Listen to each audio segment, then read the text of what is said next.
Kita semua tahu setiap mendekati pemilu banyak informasi yang berseliweran di sosial media. Baru-baru ini ada film dokumenter baru bernama Dirty Votes karya Dandi Laksono. Sebelum kita terbawa arus, saya mau kita bersama-sama cermati fakta-faktanya. Sini saya akan jelaskan. Reklamasi untuk rakyat banyak, bukan untuk sekelompok orang. Dikenal dengan karya-karyanya yang dirilis menjelang pemilu, Dandi Laksono seolah-olah punya agenda terselubung. Ingat, rayuan pulau palsu diklaim sukses. Tapi apa iya? Ironis ya, kritik keras tentang reklamasi malah yang dikritiknya yang menjalankannya. Seksi killer pun ditunjukkan untuk meng-attack Pak Jokowi. Tapi apa dampaknya?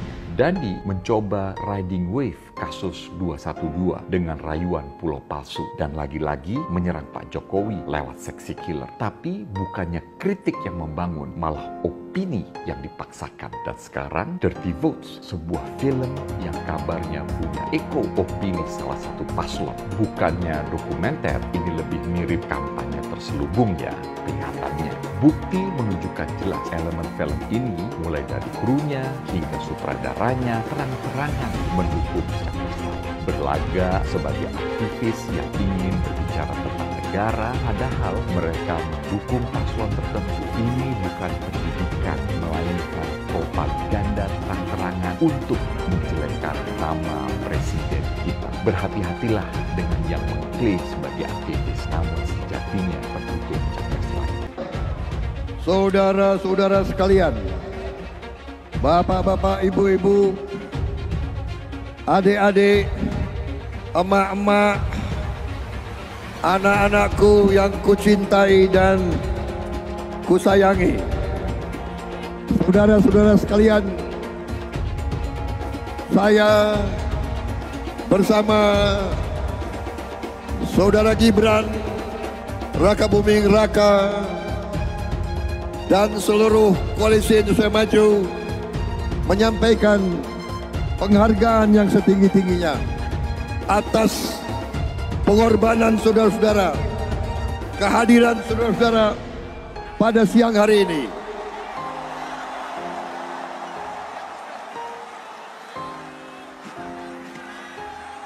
Saya juga mohon maaf kepada rakyat Jakarta yang telah mengalami kemacetan karena yang hadir lebih yang kita perkirakan.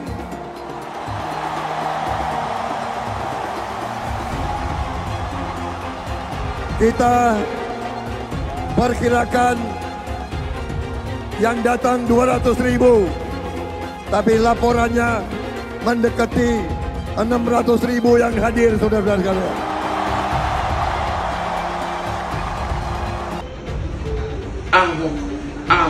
Ahok. Kenapa secara tiba-tiba Ahok diaktifkan di akhir masa kampanye? Sudah pasti tujuannya untuk mengambil hati minoritas, terutama kalangan Tionghoa.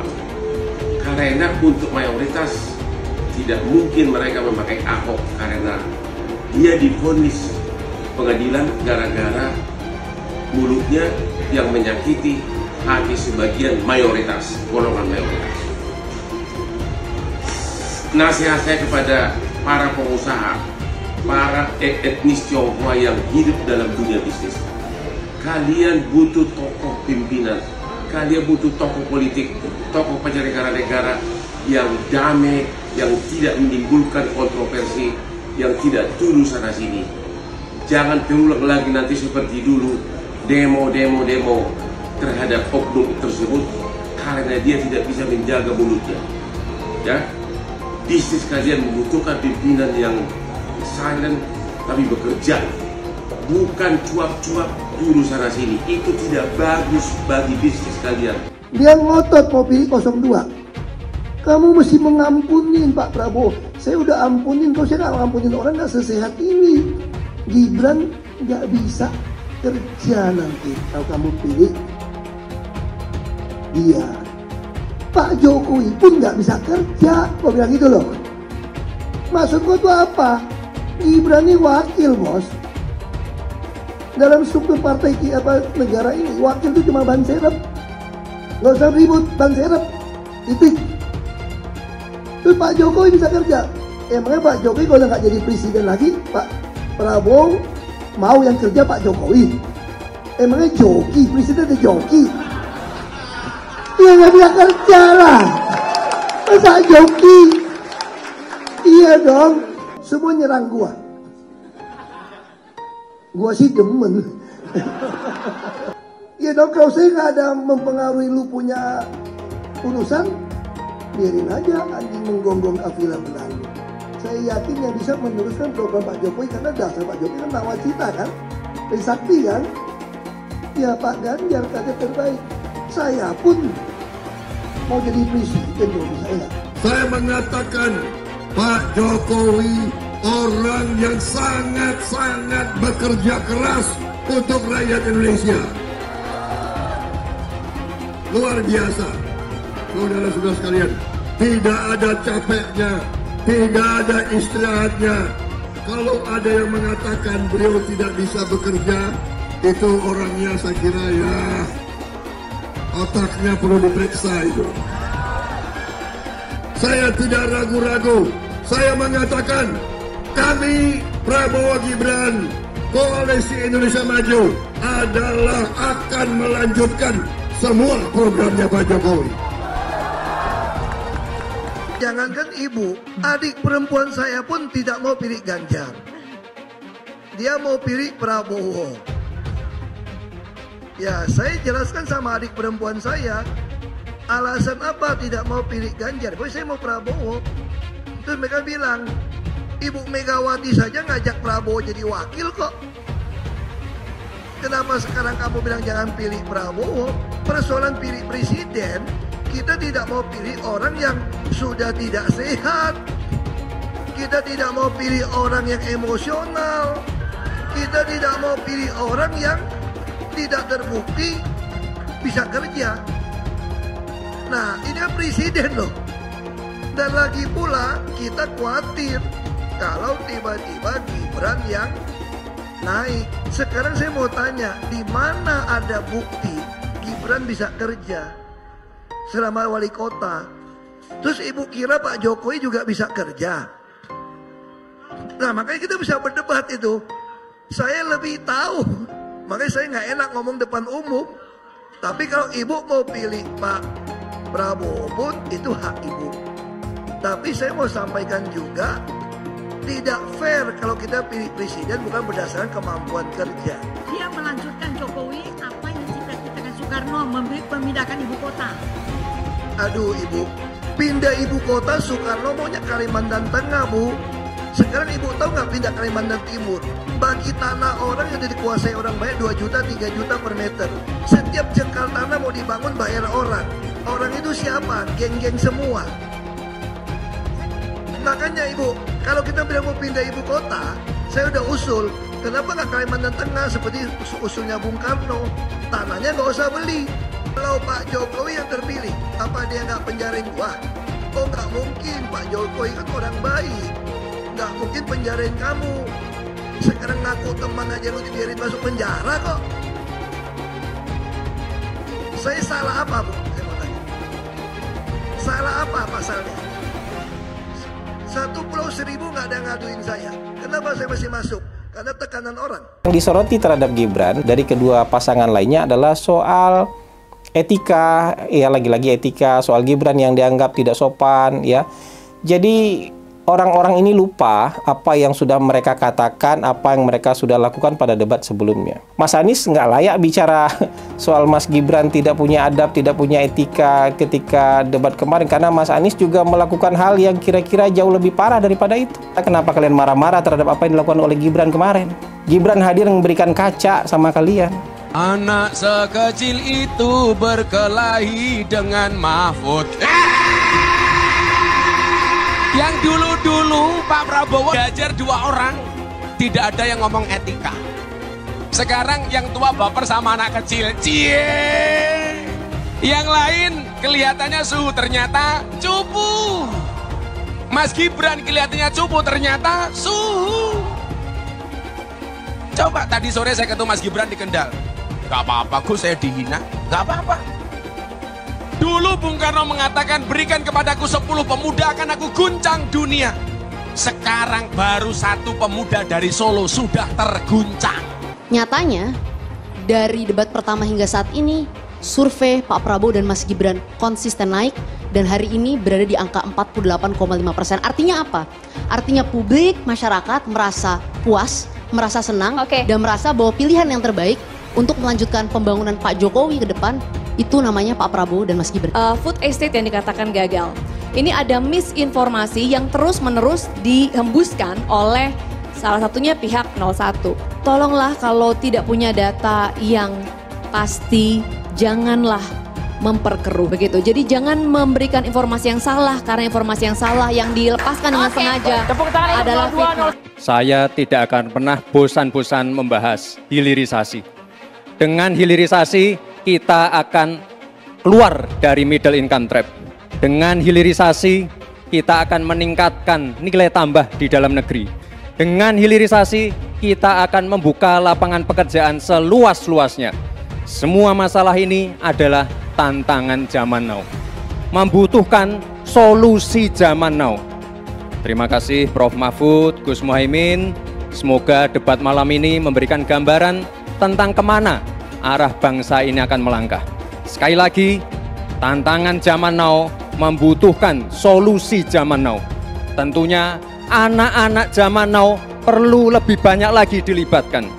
Terima kasih Pak Prabowo sebagai salah satu senior dan teladan yang paling banyak melibatkan anak-anak zaman now. Langkah awal menuju Indonesia Emas, datang ke TPS, coblos nomor 2, Prabowo Gibran. Alhamdulillah, saya diberi nilai 11 dari 100. Itu nilai luar biasa. Pertama kali dalam hidup saya terima nilai itu.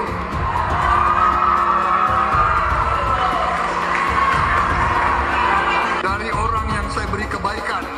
Sekjen PDI Perjuangan Hasto Kristianto menyatakan kubu Ganjar sudah mulai menjajaki kemungkinan koalisi dengan Anies Baswedan di Pilpres 2024. Ia juga mengaku sudah berkomunikasi dengan Yusuf Kala.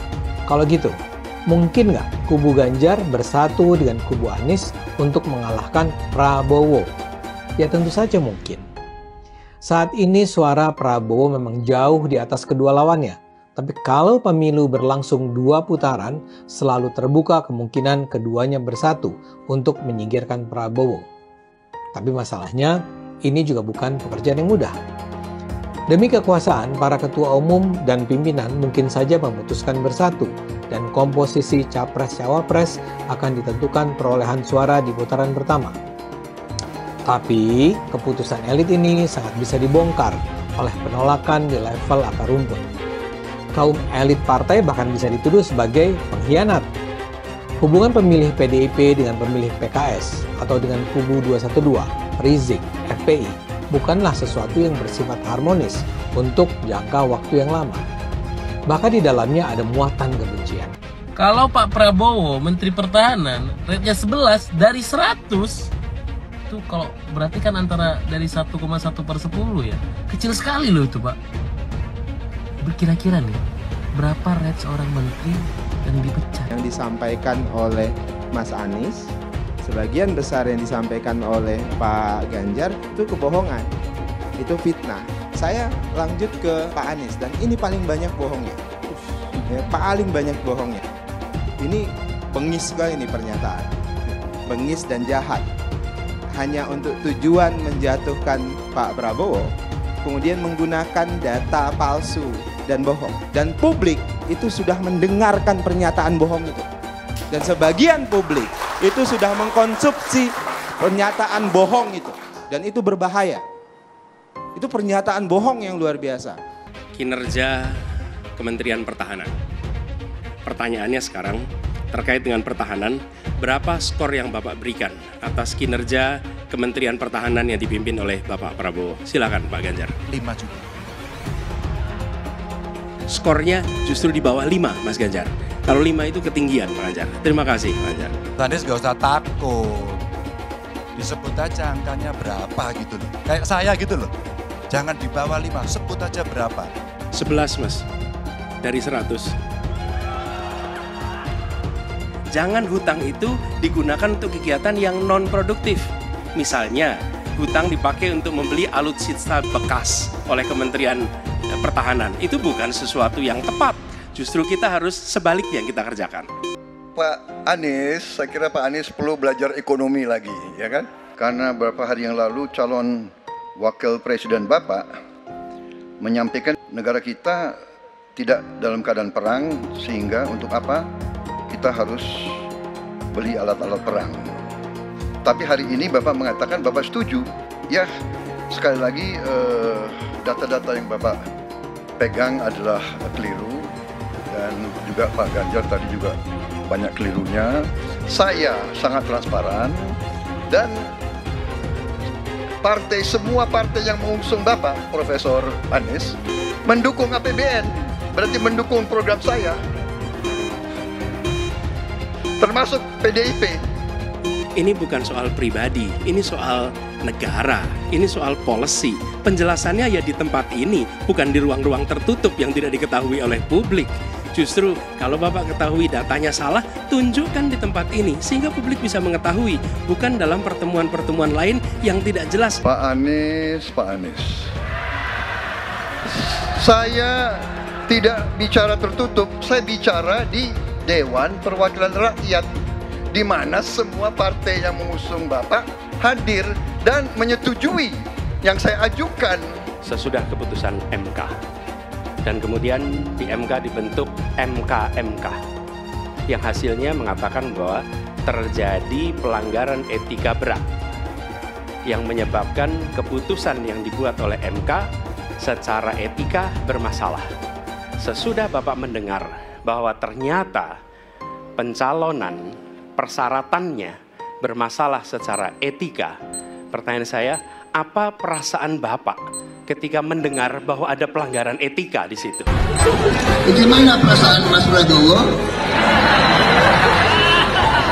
soal etik? Enggak semua etik. Oposisi itu penting dan sama-sama terhormat. Sayangnya tidak semua orang tahan untuk berada menjadi oposisi. Oke? Seperti sampaikan Pak Prabowo tidak tahan untuk menjadi oposisi. Apa yang terjadi? Beliau sendiri menyampaikan bahwa tidak berada dalam kekuasaan membuat tidak bisa berusaha. Karena itu harus berada dalam kekuasaan. Pak Prabowo, karena nomor 2, saya pertanyaannya 2. Ada 12 kasus pelanggaran HAM berat, mulai dari peristiwa 65, penembakan misterius, Talang Sari, penghilangan paksa, sampai Wamena. Pertanyaan kedua, di luar sana menunggu banyak ibu-ibu, apakah Bapak bisa membantu menemukan di mana kuburnya yang hilang agar mereka bisa berziarah? Apalagi mau ditanya kepada saya sudah menjawab berkali-kali, ada rekam digitalnya. Saya sudah jawab berkali-kali. Tiap 5 tahun kalau polling saya naik, ditanya lagi soal itu.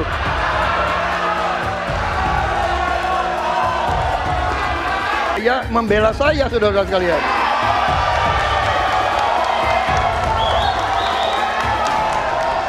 Jadi masalah HAM jangan dipolitisasi, Mas Ganjar, ya. Pak, komentar Pak Prabowo terhadap putusan MK yang melahirkan MK itu. Itu aja. Ini Mahkamah Konstitusi, aturannya sudah jelas. Kita juga bukan anak kecil.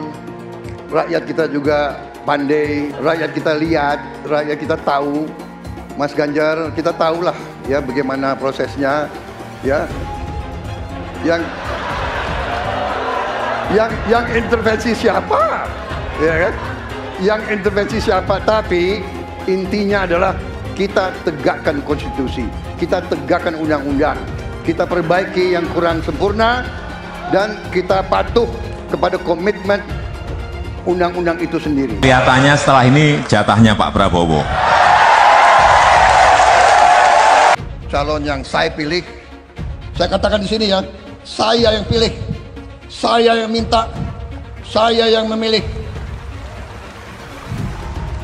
Tidak ada itu dinasti-dinastian. Kalau dinasti merah putih, apa salahnya?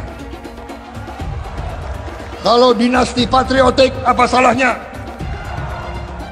Tim Prabowo Gibran, Koalisi Indonesia Maju mengatakan kita akan lanjutkan pembangunan yang sudah dilaksanakan oleh Presiden Jokowi.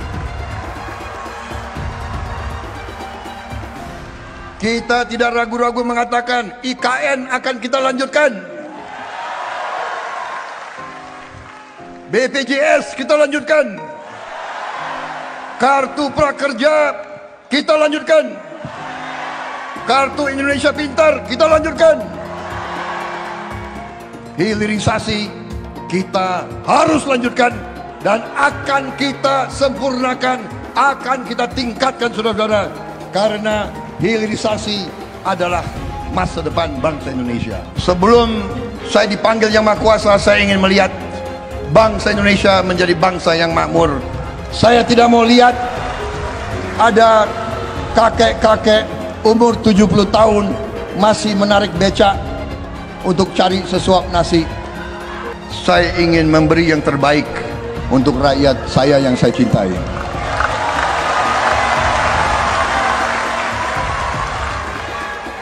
Saya selalu menggaungkan yang namanya narasi keberlanjutan, narasi penyempurnaan. Jadi nggak ada yang namanya arah baru atau perubahan. Kalau surveinya bagus, kita kerja keras lagi, biar bisa satu putaran. Saya mensyukuri kenapa kalah, kenapa ditahan. Saya bersyukur atas itu semua. Saya coba bayangkan ya, kalau seandainya waktu itu kita menang gitu ya, hari ini belum tentu kita bisa nikmati seperti ini. Kita bersyukur 5 tahun Tuhan izinkan kasih ke orang yang pintar ngomong untuk kerja. Coba kalau kita bayangkan gitu ya, kalau kemarin saya masih jadi gubernur, ini saya udah turun ini. Tapi yang pintar ngomong itu dikira orang hebat kan? Ini lebih berbahaya tahun 2024, langsung ketahuan karakternya. Langsung ketahuan itu. Di saya juga ada kutipan Pak di kamar saya Pak. Tulisannya, Jakarta telah mengambil keputusan yang fatal. Jangan hanya konsentrasi pada pembangunan benda-benda mati yang indah difoto dan bisa ditunjukkan dalam 5 tahun hasilnya. Kalau kita mau menilai sebuah janji, maka lihat janjinya atau lihat kenyataannya. Dulu janjinya apa ya? Dan ini aneh, betul-betul aneh. Ini bukan kampanye, tapi saya sampaikan di sini. Di satu sisi menyiapkan jalur-jalur air untuk dikirim ke laut, di sisi lain di lautnya dipasang dengan pulau reklamasi, tinggal tunggu waktu jadi rob, air balik. Dan ini melawan sunnatullah. Kenapa? Air itu turun dari langit ke bumi, bukan ke laut. Harusnya dimasukkan ke dalam bumi, masukkan tanah. Di seluruh dunia air jatuh itu dimasukkan ke tanah, bukan dialirkan pakai gorong-gorong raksasa ke laut. Jakarta telah mengambil keputusan yang fatal. Bukan banjir, itu memang parkir air. Bukan banjir, itu memang parkir air. Masyarakat berkeliling dengan membawa toa untuk memberitahu semuanya, termasuk sirine. Ibon 82 miliar. Apa alat transportasi yang dimiliki oleh hampir setiap orang? Alat transportasi yang dimiliki semua orang adalah kaki. Kalau seandainya orang Jakarta percaya Pak Anies jadi gubernur pun, saya berani jamin kok dia akan lakukan normalisasi yang sama seperti saya lakukan kok. Gak usah bohong lah. Ketika air sampai di muara, maka siap untuk dipompa ke laut. Pancasila Soekarno, ketuhanan ada di pantai. Anak Tuhan dari mana? Kalau Yesus anak Tuhan, bidangnya siapa? Besok di seluruh wilayah Indonesia kami katakan dan Iblis hanya menggoda orang yang beriman. Makanya jarang-jarang orang kafir kerasukan setan. Yang kerasukan setan itu orang baik-baik. Jarang, saya belum pernah nengok Cina kerasukan setan. Pernah tak Ahok itu kerasukan setan? Enggak, setannya juga pernah. Karena sesama setan dilarang saling menggoda. Karena di salib itu ada jin kafir. Karena di salib itu ada jin kafir. Karena di salib itu ada jin kafir. Haleluya. Kepalanya ke kiri apa ke kanan? Kepalanya ke kiri apa ke kanan? Tetap percaya salib itu lambang mulia, bukan jin.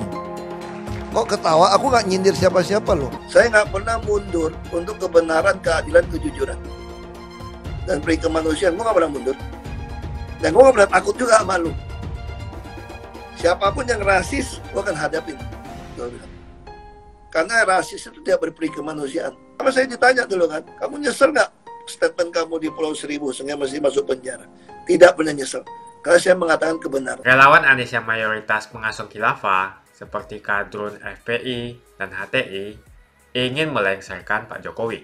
Dengan menggunakan politik identitas, relawan Anies akan menggulingkan Jokowi. Tapi pendukung Anies lupa bahwa 82% penduduk Indonesia suka dengan kinerja Pak Jokowi. Ingat, di belakang Anies ada ormas pengasuh khilafah, seperti FPI, HTI, PA212. Saya yakin sebentar lagi karma Ahok akan mengejar Anies Baswedan. Dukungan Pak Ahok kepada Ganjar Mahfud adalah sebuah pernyataan terbuka. Sebuah pernyataan perang terbuka yang ditabuhkan Pak Ahok kepada Pak Jokowi. Ini sudah pasti kabar besar dan juga sebuah game changer buat ajang Pilpres 2024 yang sebelum-sebelumnya saja sudah banyak dramanya itu. Tapi di luar urusan pemilu tahun ini, ada satu hal penting lain yang harus menjadi catatan kita dari aksi turun gunung Pak Ahok ini. Kabar gembira itu muncul di akhir minggu lalu. Pak Ahok, Pak Basuki Cahayapurnama sudah turun gunung. Dia mengundurkan diri dari posisinya sebagai komisaris utama Pertamina, meninggalkan pemasukan dan sumber uang yang berlimpah, dan memilih untuk berkampanye. Dia memilih untuk berjuang bersama Mas Ganjar dan Prof. Mahfud. Pak Ahok rela dan berani meninggalkan semua kenikmatan duniawi yang disediakan oleh Pak Jokowi tersebut untuk kembali kepada jati dirinya yang asli, yakni sebagai seorang pejuang. Pak Ahok nggak mau lagi berada di bawah ketiak Pak Jokowi. Pak Ahok ingin bebas dan menjadi tokoh besar yang memang layak buat disandangnya. Pak Ahok berani keluar dari sangkar emas yang diciptakan oleh Pak Jokowi untuk mengurungnya.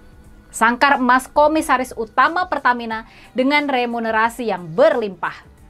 Pak Ahok sekarang satu barisan dengan Mas Ganjar dan Prof. Mahfud. Dua tokoh politik yang sama-sama tidak silau akan harta dan sanggup hidup sederhana.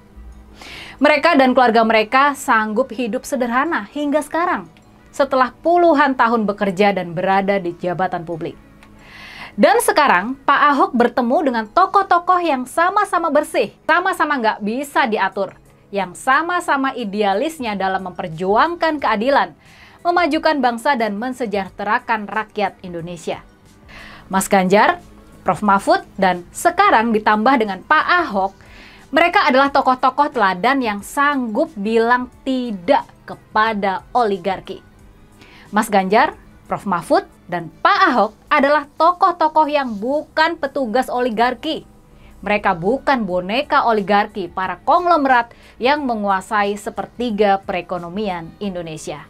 Menurut Pak Ahok, ada alasan khusus kenapa dia harus segera menikah setelah keluar dari penjara di awal tahun 2019, di awal tahun Pilpres 2019. Pak Ahok harus ditemani oleh seorang istri selama berada di pengasingannya di luar negeri. Jadi boleh dikata, Pak Ahok adalah sosok yang membahayakan Pak Jokowi.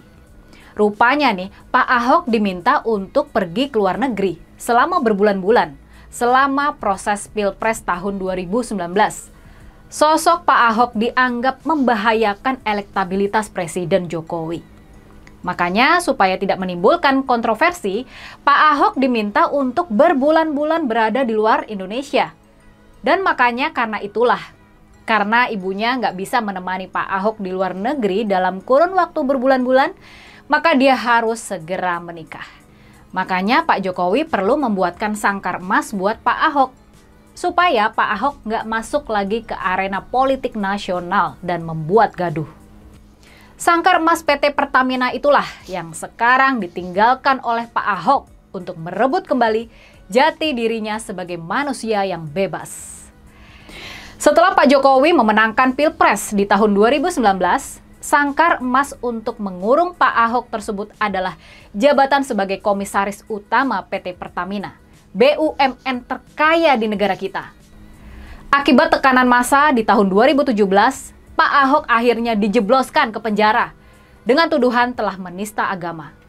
Padahal, kalau saja Pak Ahok ini mendapatkan pengadilan yang fair, yang objektif, Pak Ahok pasti bisa bebas dari tuduhan yang mengada-ngada tersebut. Tapi Pak Ahok tidak mendapatkan pengadilan yang fair. Dia dijebloskan ke penjara dan bahkan setelah itu dia ditekan agar tidak mengajukan banding, agar kasusnya segera mereda dan dia bisa tetap berada di dalam penjara. Yang menarik, nah ini ada yang menarik. Ada yang lebih menarik dibandingkan yang barusan itu.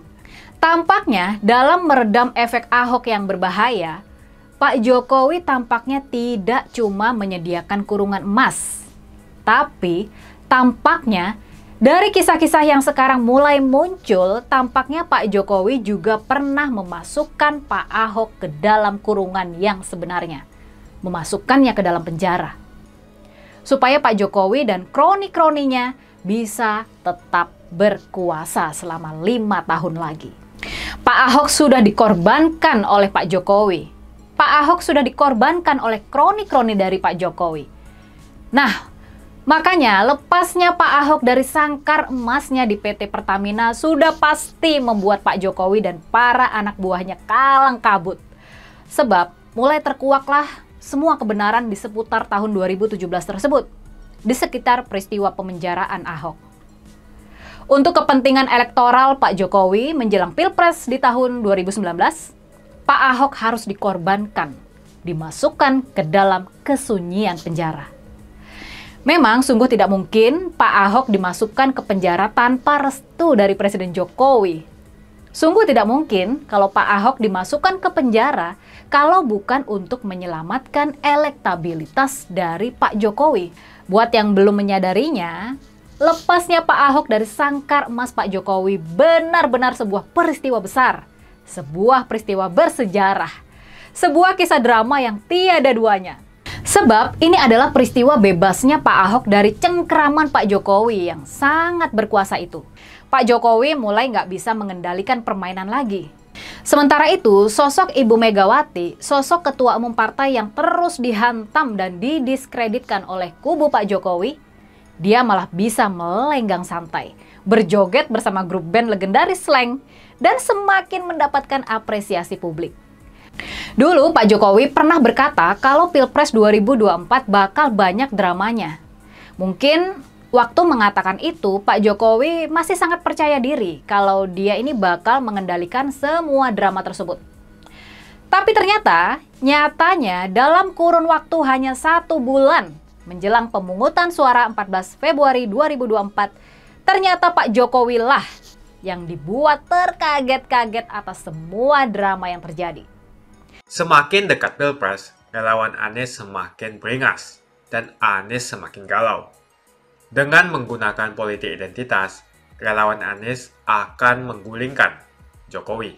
Relawan Anies yang mayoritas pengasuh khilafah, seperti kadrun FPI dan HTI, ingin melengsarkan Pak Jokowi. Tapi pendukung Anies lupa bahwa 82% penduduk Indonesia suka dengan kinerja Pak Jokowi. Saya pikir kalau terjadi baku hantam, maka ada 82% yang akan menghajar kadrun pengasuh khilafah itu. Nasdem pun semakin pusing melihat Anies, karena elektabilitas Anies semakin jatuh. Dan banyak kader-kader Nasdem terjerat kasus korupsi, seperti belakangan kasus korupsi BTS. Kasus korupsi 8 triliun yang dilakukan oleh kader terbaik Nasdem yaitu Johnny G. Plate, ini sangat menghantam Partai Nasdem, menteri dari Kementerian Pertanian, di mana ini juga adalah dari Partai Nasdem. Apalagi belakangan ada 120.000 kader dari Partai Nasdem pindah ke Partai Perindo. Semenjak Nasdem mengusung Anies, banyak sekali petaka yang diterima oleh Nasdem. Apakah ini merupakan karma dari Ahok? Silahkan komentar di kolom komentar. Yang jelas saya tidak akan memilih Anies, karena Anies bukan pribumi yang jelas. Dan Anies juga merupakan antitesis daripada Jokowi. Antitesis artinya bertolak belakangan dengan semua kebijakan Jokowi. Anies sudah terang-terangan menyebutkan dia tidak akan melanjutkan kinerja dari Pak Jokowi. Tidak ada infrastruktur yang akan dibangun jika Anies memimpin Indonesia 5 tahun ke depan. Lagi pula Anies juga didukung oleh khilafah dan pendukung Anies dari ormas seperti FPI dan juga HTI. Apa kita mau FPI dan HTI kembali di Indonesia jika Anies memimpin? Anies adalah bapak politik identitas yang menghalalkan segala cara untuk menggapai kekuasaan, termasuk menggunakan politik identitas berbasis agama. Kita lihat di kasus Ahok. Kita sudah bisa melihat kinerja Anies selama 5 tahun di Jakarta, dan ini merupakan rekam jejak Anies Baswedan. Tidak ada satupun janji yang dipenuhi, dan tidak ada kinerja yang bisa dibanggakan. Dari DP 0%, OKOC, kelebihan bayar, Formula E, banjir, sumur resapan, jalan rusak, dan gonta-ganti nama jalan. Jadi saya rasa tagline perubahan yang diusung Anies adalah tagline merubah kata korupsi menjadi kelebihan bayar, supaya semua koruptor tidak dijerat oleh pasal korupsi. Karena mereka semua hanya melakukan kelebihan bayar. Jadi perkataan Ahok sudah terbukti dan Jakarta sudah menjadi korban. Jangan biarkan Indonesia menjadi korban kibulan Anies Baswedan. Suara minoritas jangan lagi merasa takut untuk memilih pemimpin yang membela hak minoritas. Karena Anies jelas hanya memanfaatkan suara minoritas untuk mendapatkan suara. Ingat, di belakang Anies ada ormas pengasuh khilafah seperti FPI, HTI, PA212. Saya yakin sebentar lagi karma Ahok akan mengejar Anies Baswedan. Begitu saja opini saya hari ini. Tuliskan opini kalian tentang Anies Baswedan di kolom komentar. Dan juga tuliskan pendapat kalian tentang people power oleh relawan Anies untuk melengsarkan Pak Jokowi. Tuliskan pendapat kalian.